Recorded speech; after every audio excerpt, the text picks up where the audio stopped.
அன்புக்குரிய கடையர் செய்தி பிரிவின் வாடிக்கையாளர்களுக்கு வணக்கத்தை கூறி, இன்றைய நல்ல செய்திகளை மக்களுக்கு சொல்வது, மக்களுக்கு ஒரு விழிப்புணர்வை ஏற்படுத்துவது நமது கடையர் செய்தி பிரிவினுடைய உன்னதமான பணியை இன்று நாம் தொடங்குகிறோம். ஒரு சிறந்த ஒரு வீடு, நல்ல ஒரு உறுதியான ஒரு வீடை கட்ட வேண்டும் என்று சொன்னால்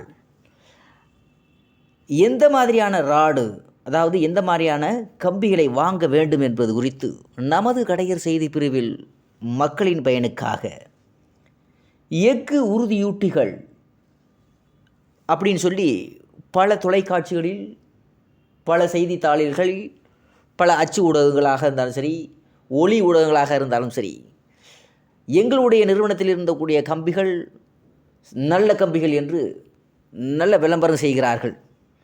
விளம்பரங்கள் அதிகமாக செய்கிறார்கள். அந்த விளம்பரம் செய்யக்கூடிய எஃகு கம்பிகள் நல்ல தரமான கம்பிகளா, நல்ல தரமான ராடா, அந்த ராடை எப்படி வீட்டுக்கு பயன்படுத்தலாம் அப்படின்ற ஒரு தகுதியான, தரமான, நல்ல கம்பியை எப்படி வாங்குவது, எப்படி சிறந்த கடைகளில் நல்ல கடைகளை தேர்ந்தெடுத்து அந்த நல்ல கடைகளில் இருக்கக்கூடிய நல்ல கம்பிகளை, ராடுகளை எப்படி வாங்கி வீடு கட்ட வேண்டும் என்பதற்கான ஒரு சிறந்த, ஒரு சிறப்பான ஒரு விழிப்புணர்வு நோக்கத்திற்காக நமது கடையர் செய்தி பிரிவினுடைய அன்பார்ந்த வாடிக்கையாளர்களுடைய விருப்பத்திற்காக, அவர்களுடைய நன்மைக்காக இதோ கட்டுமான தொழில், அந்த கட்டுமான தொழில் தொடர்பான விளம்பரங்களை தொடர்ந்து ஃபீ 550D, ஃபீ 600C இந்த மாதிரி எஃகு உறுதியூட்டிகளை பயன்படுத்த கட்டுமானத்தின் வலிமையை கூட்டுங்கள், அத்துடன் கட்டுமானம் செலவுகளை குறையுங்கள் என்று மூளைச்சலவை செய்யப்படுகிறது. சில அச்சு ஊடகங்களாக இருந்தாலும் சரி, ஒளி ஊடகங்களாக இருந்தாலும் சரி, இந்த மாதிரி ஒரு மூளைச்சலவை செய்கிறாங்க. 550D, ஃபீ 600D எஃகு உறுதியூட்டிகளை பயன்படுத்துங்கள் என்று விளம்பரம் சொல்லுவாங்க. இதையொட்டி சில கட்டுமான பொறியாளர்களும், ஏன் வடிவமைப்பும், அந்த வடிவமைப்பினுடைய பொறியாளர்களும் இந்த ஃபீ 550D, ஃபீ 600D எஃகு, அதாவது DMT அந்த ரெஃபரன்ஸுகளை பயன்படுத்துங்கள் என்று பரிந்துரை செய்கிறார்கள். இது குறித்து தேர்ந்த கற்றறிவாளர்களின், கட்டுமான பெரும் பேராசிரியர்களின் கருத்துக்களையும் பெற்று சில தெளிவுரைகளையும் தெரிவிக்கிறோம் நமது கடையர் செய்தி பிரிவின் வாயிலாக. இந்த RCC என்பது ஒரு கட்டுமான பொருள். எனவே கான்கிரீட்டில் இருந்துதான் எஃகு உறுதியூட்டும், அதாவது தசைவு, ட்ரெஸ்ஸர் ஏற்படுகிறது. அந்த dresser is proportional to the strain. இந்த இரு கட்டுமான பொருள்களான கான்கிரீட்டின் திரிபளவு, அதாவது 20M 35M தரம் வரை, அதாவது 0.035 ஆனால் ஃபீ 550D, ஃபீ 600DMT உறுதியூட்டுகளை திரியளவு முறையே, அதாவது 0.042 மற்றும் 0.044. எனவே இந்த RCCயில் 20M முதல் 30M வரை தரம் உள்ள கட்டுமானங்களில் ஃபீ 550D, ஃபீ 600DMT உறுதியூட்டுகளை பயன்படுத்துவதால் எந்த கூடுதல் வலிமையையும் பெற முடியாது என்று வல்லுநர்கள் கூறுகிறார்கள். கிடைப்பதும் எதுவும் இல்லை என்று சொல்கிறார்கள். விலையும், அதாவது ஃபீ 500DMT உறுதியூட்டுகளை விட 5% முதல் 7% கூடுதலாக இருக்கிறது. இது ஒரு தண்ட செலவாக இருக்கிறது அப்படின்னு சொல்கிறாங்க. ஸோ ஆய்வு அறிக்கையின்படி இது ஃபீ 550, ஃபீ 600 உறுதியூட்டுகளை பயன்படுத்தும் பொழுது இந்த ஸ்ட்ரெஸ்ஸர்ஸ், அதாவது இந்த கொராக்ஷன்ஸும் அதாவது தகைவு துருப்பிடித்தல் ஏற்படுதலையும், இதனால் கட்டுமானத்தின் உறுதித்தன்மையும், இந்த டிவேட்டிலேஷன்ஸ் ஆஃப் த லைஃப் பீரியடு, அதாவது லைஃப் பீரியடு குறைவதாகவும் தெரிகிறது. இருப்பினும் RCC, அதாவது 40M முதல் 80M வரை அதனுடைய தரமுடைய கட்டுமானங்களோட, அதாவது இந்த precast the concrete the elements of the metro rail RCC pillars, bridge, பாலங்கள் போன்றவற்றை அமைப்பதற்கு இந்த 40M 80M அந்த மாதிரி ஒரு கம்பிகளை பயன்படுத்தலாம். இவற்றை பயன்படுத்துவது சிறந்ததாக இருக்குன்னு சொல்கிறாங்க. எனவே மீண்டும் நினைவுபடுத்துகிறோம், மறுபடியும் வலியுறுத்துகிறோம், விளம்பரங்களை பார்த்து ஏமாறாதீர்கள். உயர் தொழில்நுட்பத்தில் சிறந்து விளங்கக்கூடிய பேராசிரியர்கள், கட்டுமான வல்லுநர்களுடைய ஆலோசனை பெற்று, அதனுடைய கம்பியினுடைய தரம் அது என்ன என்ற ஆலோசனை பெற்று அந்த கம்பிகளை வாங்குமாறு நமது கடையர் செய்தி பிரிவின் மூலமும் தெரியப்படுத்துகிறோம். மேலும் கட்டுமானங்களை பற்றி நாம் முந்தைய காலங்களில் வீடு என்றாலே மரங்களை கொண்டு கதவு ஜன்னல்களை உருவாக்கி அதை பொருத்தினார்கள். சில காலங்களுக்கு முன் மரத்திற்கு பதிலாக பல இடங்களில் அலுமினியம் போன்ற இரும்புகளை பயன்படுத்தி ஜன்னல்களை பொருத்தப்பட்டனார்கள்.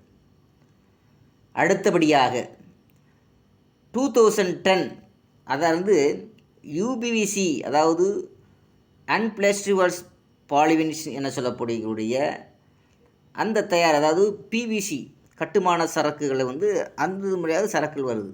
தற்பொழுது புற்றீசல் போல் திருவிய பக்கமெல்லாம் யூபிவிசி தயாரிப்புகள் நிறைந்து மரங்களையே மக்கள் மறக்கும் நிலைக்கு கொண்டு வந்திருக்கிறார்கள். மரங்களையே மக்கள் மறக்கக்கூடிய நிலைமைக்கு கொண்டு வந்திருக்கிறாங்க. இந்த சூழலில் இந்த யூபிசி தயாரிப்புகளை ஒழுங்கு செய்யவும், தரமான பொருட்கள் சரியான விலை மற்றும் வாடிக்கையாளர்களின் சேவைகள் முறையாக கிடைக்க வேண்டும் என்ற நோக்கத்துடனும் பல வருடங்களாக நமது கடையர் செய்தி பிரிவில் மக்களுக்கான கட்டுமானங்களை பற்றி நாம் தெளிவாக எடுத்து கூறி வருகிறோம். அந்த வகையில் யூபிசி ஜன்னல் தொழில் உரிமையாளர்களினுடைய கூட்டமைப்பு Tamil Nadu UPC Windows factory owners federations அப்படின்னு சொல்லக்கூடாங்க.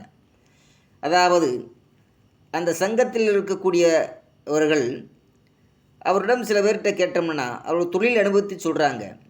எங்களுடைய செயல்பாடுகள் பயன்கள் நிறைய தகவல்களை அவரிடம் நாங்கள் கேட்கும் பொழுது,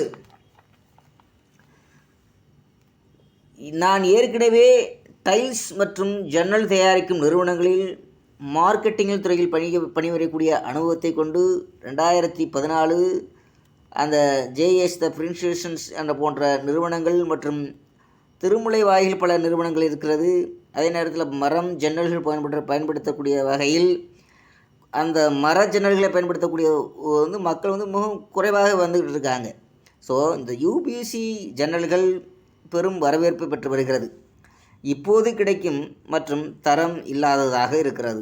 அது மட்டும் இல்லாத பூச்சி அரித்தல், மழை காலங்களில் பெருகும் வெயில் காலத்திலையும் கருக்களும் செய்வது லாபம் இருக்கிறதும். இதனால் யூபிசி சேனல்கள் நிறைய அவங்க பயன்படுத்துறதுக்கு மக்கள் தயாராகி வந்துக்கிட்டு இருக்கிறாங்க. இந்த நேரத்தில் இன்டீரியர் ஒர்க் எடுத்து பார்த்திங்கன்னா, சொந்த வீடோ வாடகை வீடோ வீட்டினுடைய அலங்காரம் என்றாலே பெரிய பணக்காரர் வீட்டு விஷயம் நினைப்பது தவறு. தற்போது உள்ள சிறு சிறு வீடாக என்றாலும் கூட உள்ளலங்காரம், அதாவது இன்டீரியர் டெக்கரேஷன்ஸ் அவசியம் தேவைப்படுகிறது. ஏனென்றால் அழகுள்ள இடத்தில் வசிக்கும் பொழுது நம் மனது புதிய ஆற்றலை பெறுகிறது. அது சிறு அறையாக இருந்தாலும் கொஞ்சம் அறையாக இருந்தாலும் அக்கறையில் உள்ள அந்த உள் அலங்காரம் அனைவருக்கும் பாராட்ட முடியாத ஆகிவிடுகிறது. இந்த உள் அலங்காரம் இன்டீரியர்ஸ் என்றால் அதாவது கவனத்திற்கொள்ள வேண்டிய அடிப்படையாக இருக்கிறது. அது தூய்மை மற்றும் பொருட்களின் அதற்குரிய சிறந்த விழாகவும் இருக்கிறது. பொருட்கள் வங்கிகள் குவித்து வீட்டினுடைய ஒரு இடத்தில் குப்பை போல் போட்டு வைக்காமல் தவிர்க்கவும், இடத்திற்கு ஏற்ப அவசியமான பொருட்களை வாங்கி பழகுங்கள். பிள்ளைகள் மாடல் அதாவது ஒரு லைஃப் சேஃபாக இருக்குன்னு சொல்லிட்டு ஒரு இன்டீரியர் ஒர்க்கை மிக அழகாக இருக்கிற மாதிரி இல்லை இன்டீரியர் ஒர்க்கை பண்ணுறாங்க. அதாவது சுற்றுச்சூழல் பாதுகாப்பை முன்னிட்டு பிளாஸ்டிக் மலர்களையும் செயற்கைகளையும் அலங்காரங்களையும் வாங்குவதும் தவிர்க்க வேண்டும். அதைவிட சிறு சிறு பித்தளை கிண்ணம் போன்ற அதில் நீர் ஊற்றி சில மலர்களை போட்டு வரவேற்பு வைத்தால் அதுவே வீட்டுக்கு அழகு தரும் என்று சொல்கிறாங்க. அந்த பிளாஸ்டிக் இல்லாமல் வச்சுட்டு பித்தளை இதெல்லாம் வாங்க சொல்கிறாங்க. அதே போல் மூங்களால் செய்யப்பட்ட அழகிய பொருட்கள் 1-2 வாங்கி வைத்தாலும் கூட அந்த இடம் அந்தஸ்தாக தெரியும். தற்போது கைவினை பொருட்கள் தகுந்த விலையில் அழகாகவும் கைவினைப் பொருட்கள் அழகாக கிடைக்குன்னு சொல்கிறாங்க. அந்த கைவினைப் பொருள் இல்லாமல் அது அங்கங்கே வீட்டுகளை வச்சா கொஞ்சம் நல்லா அழகாக இருக்கும். வீட்டுக்கு அழகு சேர்ப்பது நேர்த்தியான திரைச்சிலைகளையும் ஜன்னல்களையும் உரிய வலிமையுடையும், குறிப்பாக வீட்டிற்கும் வெளியும் தேவை என்று நினைப்பவர்கள் மென்மையாக இருக்க வேண்டும் என்றும் திரைச்சிலைகள் தேர்ந்தெடுக்க வேண்டும் என்று சொல்லுகிறார்கள். அதனால் நல்ல உறுதியான கம்பிகள், நல்ல நீடித்து உழைக்கக்கூடிய கம்பிகளை நல்ல கம்பிகளை பார்த்து வாங்கி வீடு கட்டணும்னு சொல்கிறாங்க. அதாவது வீட்டை கட்டிப்பார், கல்யாணத்தை முடித்திப்பார் அப்படின்னு சொல்கிறாங்க. வீடு, அதாவது உங்களுக்கு ஒன்று சொல்கிறேன் கேளுங்க. மனிதன் அந்த காலத்தில் மனிதன் வீடு கட்டுவதற்கு மிக மூளையாக இருந்தது கரையான். ஆனால் இன்றைக்கி வீடை கட்டுற ஒழிஞ்ச கரையானை அழிச்சிட்டு தான் பேஸ்மட்டத்திலிருந்து வீடு கட்டுறாங்க. ஏன்னா கரையா அரிச்சிடும். இந்த கரையானை அந்த பேஸ் மட்டத்திலேருந்து பீம் போகிற ஓசை அங்கே பேஸ் மட்டத்திலேயே கரையான் உள்ள வரவிடாமல் இருக்கிறதுக்கு உண்டான முயற்சிகளை செஞ்சு அந்த கரையானை அந்த பகுதியிலே துப்புராக ஒழிச்சிட்ட பின்னாடி தான் பேஸ் மட்டத்திலேருந்து நம்ம செங்கலை வச்சு கட்டி நம்ம பீமுகளை கொண்டு பிசிசி போட்டு கொண்டு போடணும் நம்ம. ஸோ அது மாதிரி இருக்குது. அது மாதிரி இருந்து அதுக்கடுத்து நல்ல கம்பிகளை போட்டு நல்லா இழுத்துட்டு தரமாக போட்டு நல்லா கிளச்சி அதில் ரிங்கெல்லாம் நல்லா நம்ம என்ன மீட்ரு அளவு கொடுத்துருக்குறாங்க, என்ன அளவு கொடுக்குறாங்கன்னு பார்த்து இந்த ரிங்கெல்லாமு கரெக்டாக அந்த ரிங்கெல்லாமு அழைச்சி அந்த பைண்டிங் வயரை போட்டு நல்லா கட்டணும். ஸோ இது மாதிரி கட்டி பின்னாடி தான் அந்த ஸ்ட்ரக்சரை பார்க்கணும், பிளானை பார்க்கணும். பிளானில் என்ன சொல்லியிருக்காங்களோ அந்த ஸ்ட்ரக்சர் பிளானிங்கில் என்ன சொல்லியிருக்காங்களோ, எந்த கம்பி கூட சொல்லியிருக்காங்களோ அந்த கம்பிலாம் பார்த்து செஞ்சு அதை கரெக்டாக பைண்டிங் பண்ணணும். ஸோ அதை பைண்டிங் பண்ணி அதனுடைய நுணுக்கத்தோடும் ஆய்வோடும் ஆராய்வோடு பண்ணணும். அதாவது இது ஒரு கார்ப்பரேஷன்லேயோ ஒரு அரசுகிட்ட இந்த இதெல்லாம் காமிச்சு இதெல்லாம் அரசு அதெல்லாம் பார்ப்பாங்க. அதெல்லாம் அரசு பார்ப்பாங்க. இதெல்லாம் எப்படி என்ன மாதிரி கம்பி ஒடிச்சிருக்காங்க, என்ன தரமானதாக இருக்காங்களா, இதெல்லாம் எப்படி இருக்குது அப்படின்னு பார்த்துட்டு அவங்க அப்ரூவ் கொடுப்பாங்க.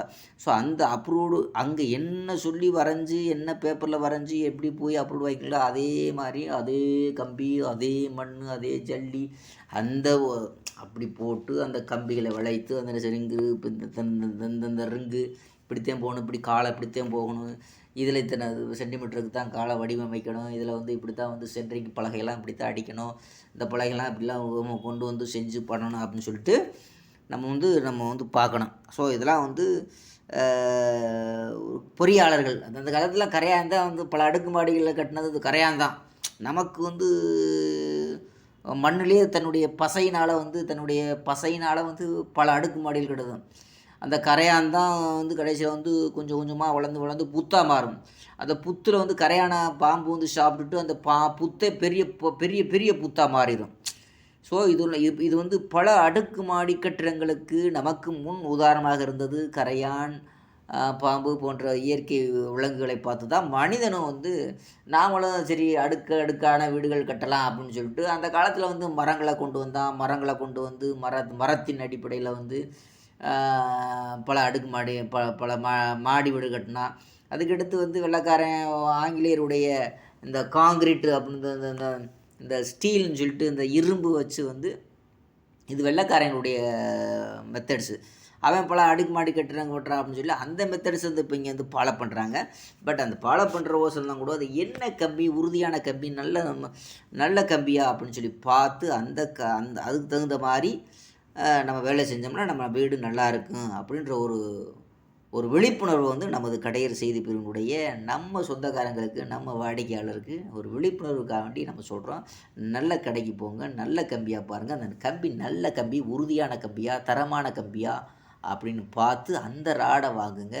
அது 8 mm இருந்தாலும் சரி, 10 mm இருந்தாலும் சரி, 12 mm இருந்தாலும் சரி, 16 mm இருந்தாலும் சரி, 25 mm இருந்தாலும் சரி, 20 mm இருந்தாலும் சரி, இந்த மாதிரி இது என்னென்ன வகையில் இருக்குது, என்னென்ன பல ரைடர்ஸ் இருக்குது, பல கம்பெனிகள் இருக்குது. அதில் எது நல்ல திறமையானது, நல்ல உறுதியூட்டியுடைய சென்ட்ரிங், அதாவது காங்கிரீட்டில் உறுதித்தன்மையோடு இருக்கிறது, நீடித்து உழைக்கக்கூடிய வீடு நாளைக்கு இருக்கணும், பல ஆண்டுகளாக நீடித்து உழைக்க வேண்டும் என்று நினைக்கக்கூடியவர்கள், அப்படி நினைத்து வீடு கட்டக்கூடியவர்களுக்கு நல்ல கம்பி, நல்ல ராடை வாங்கி வீடு கட்டணும் அப்படின்ற ஒரு விழிப்புணர்வுக்காக நமது கடையர் செய்தி பிரிவின் மூலமாக பொதுமக்களுக்காக மகிழ்ச்சியுடன் அடுத்த காணொலியில் சந்திப்போம் என்று கூறி விடைபெறுவது உங்கள் கடையர் செய்தி பிரிவு.